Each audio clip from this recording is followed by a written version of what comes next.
Bonjour et bienvenue sur ce podcast consacré à l'énergétique chinoise.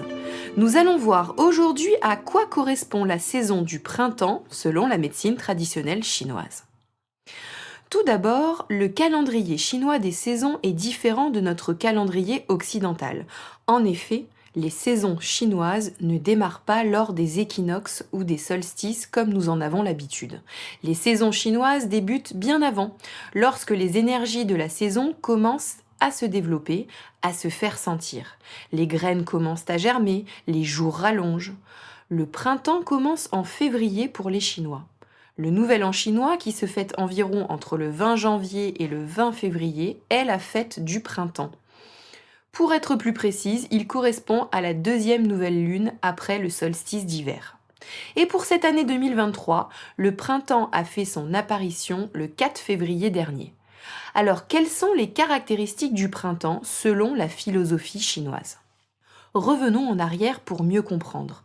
En hiver, l'énergie était concentrée sous terre. Le yin est arrivé à son apogée. Le yang est rentré en profondeur. Les jours ont raccourci, le froid et la nature se sont figés, les animaux ont hiberné. En hiver, il fallait donc se reposer pour que l'énergie puisse jaillir au printemps.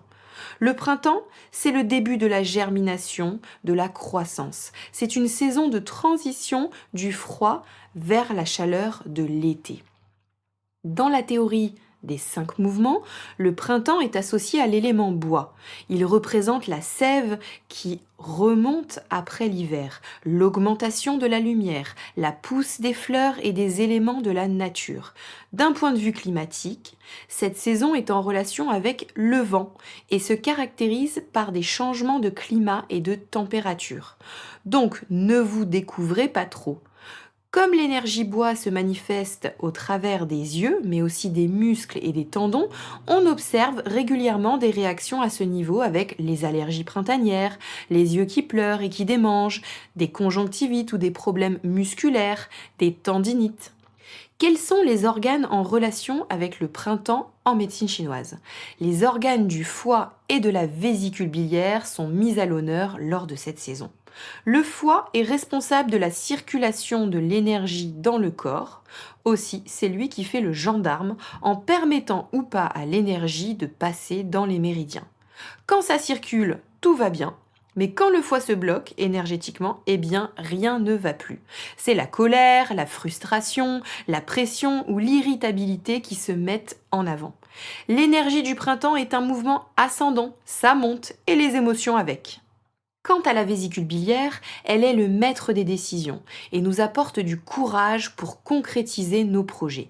Au printemps, on peut entreprendre de nouvelles choses et se sentir accompagné par cette belle énergie ascendante, comme la sève qui monte dans les plantes. Quand le foie et la vésicule biliaire sont harmonieux, on est adaptable, on bouillonne de projets, on a envie de bouger, de tester de nouvelles expériences, notre enthousiasme est communicatif. Toute l'énergie yin accumulée pendant l'hiver peut enfin fleurir et se manifester.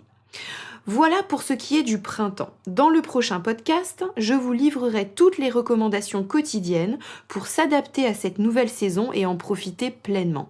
Si nous vivons au rythme des saisons, nous permettons à notre corps de fonctionner au mieux de ses capacités. Partagez ce podcast à des amis intéressés et en attendant, je vous retrouve la semaine prochaine pour un nouvel épisode. À bientôt!